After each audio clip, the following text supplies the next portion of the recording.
I get signed to Hollywood Records, which is owned by Disney. Yeah, we was actually signed to that. Yes, okay. That's where I want to go.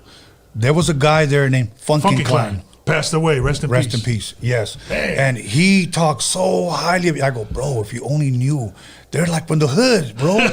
And he goes, you know that? I go, I'm not going to sit here and say I know them, but yes, in a sense, because they're from Carson, bro. You know, it's funny. A lot of people don't know how big Funky Klein was from New York. Yes. Now, remember, he left New York to come to America to start his independent. Yes. So when we got signed to that, he actually passed in the middle of the project. See, a lot of people don't know, like, see, Boo-Yaa Tribe, we only had one album released, the Red Album. Yes. But a lot of people don't know there was a lot of controversy behind it. So just recently, in the last 3 weeks, we just got 9 of our albums that's never been heard. I'm keeping it real. That's never been heard. It's just got released. Wow.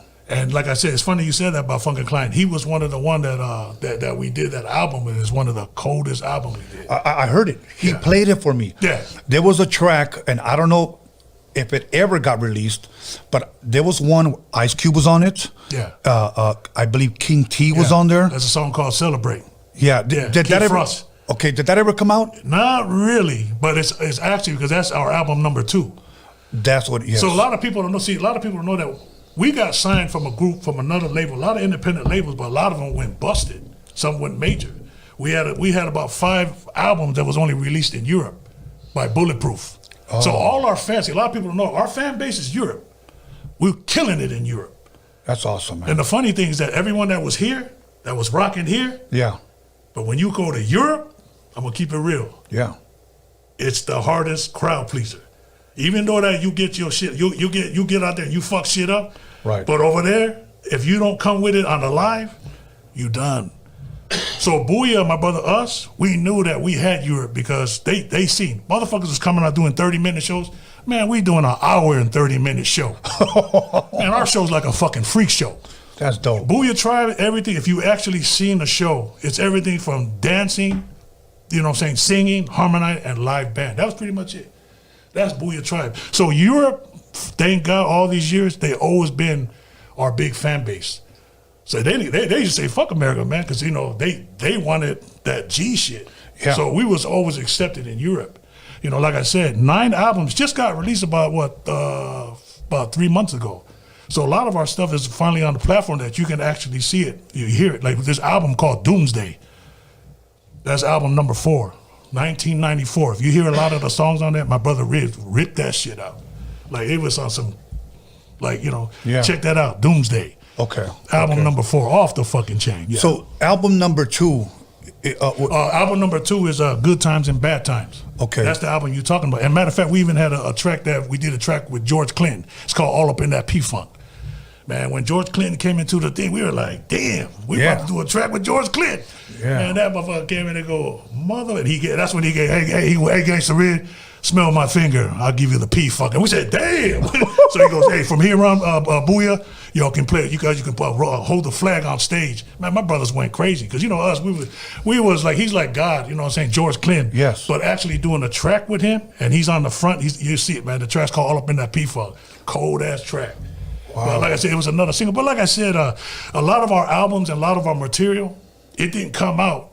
It only came out in Europe. But a lot of the fans now, they finally can hear all the shit that we were doing. It's 9. We got 9 right now on all platforms right now. Wow. Yeah. So.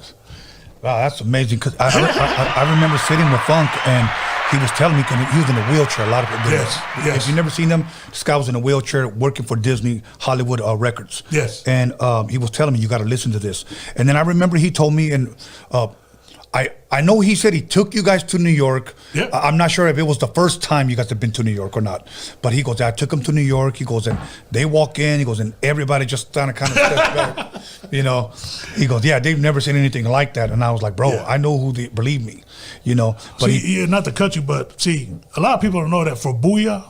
So us coming to New York, you know, we had to earn our stripes. And when I say that, see, we were signed on 4th and Broadway, and then at that time we was from the West Coast Island, And then they had, you know what I'm saying, and the East Coast had theirs. Right. So, you know what I'm saying, they had, you know, this other group of us, we battled, but we had, you know, New York for the first time is actually going to see us. It was an industrial.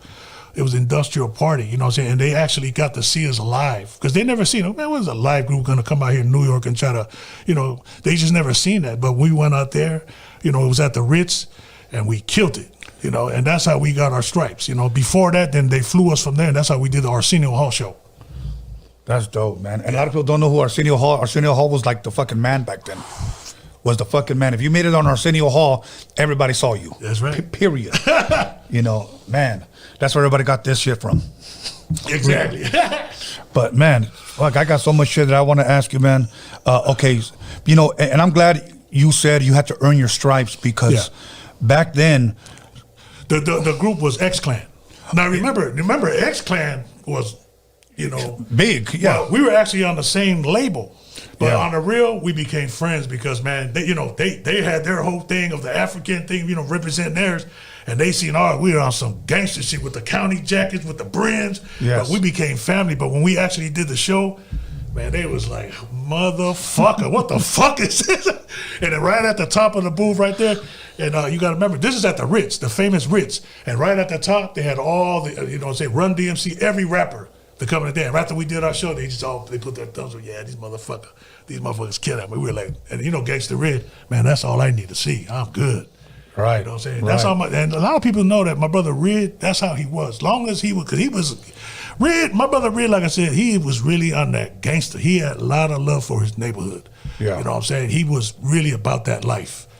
You know, and, you know, his, like I said, he did it. You know, for me to back him up, you know, I'm more of the hype man, and I used to see my brother rip the mic. Man, he used to kill it. You know what I'm saying? But yeah, I love my brother, man. That's dope, man. That's you know, represent Carson. Come on now. You know Absolutely, what I'm saying? man. Like Riz used to say, you know, from the pineapple to the big apple. You know what I'm saying? Come on, man. We got to eat too. You know what I'm that's dope. and the reason why I say I'm glad you said we had to earn our stripes was because a lot of people don't know that back then, 80s and early 90s, East Coast wasn't really showing the West Coast any kind of love. True. So you guys went over there and ripped it and earned your stripes. We had to earn it. And, you know, like I said, that changed my life, you know what I'm saying? Even just to, you know, everything started in Newark. That's where hip-hop started. Yes. But to get the love and the feedback from from the OGs out there, man, that just changed our life, you know what I'm saying? Yeah. And, you know,